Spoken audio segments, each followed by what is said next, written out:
Publication des parrainages, Fabius suggère d'étudier la question en début de quinquennat.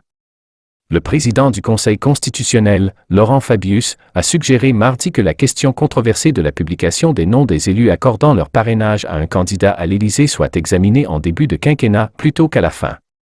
Il a été décidé, en 2016, que les parrainages donneraient lieu à publication, a rappelé M. Fabius lors d'une conférence de presse, avant l'ouverture officielle jeudi de la course aux 500 signatures pour que les prétendants à l'Élysée puissent être formellement candidats lors de l'élection des entre 10 et 24 avril.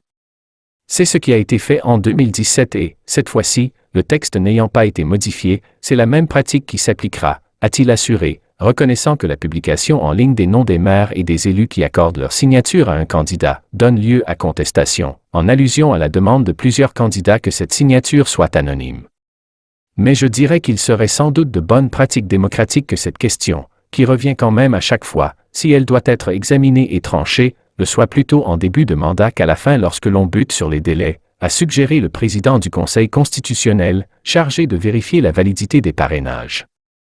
Il a rappelé qu'une loi organique serait nécessaire pour modifier cette règle et souligné qu'il ne lui appartient pas de prendre position. Ce n'est pas à moi de faire la loi. Je dois vérifier qu'elle est appliquée et conforme. La course au parrainage débutera jeudi avec la publication du décret de convocation des électeurs, qui doit être adopté la veille en Conseil des ministres.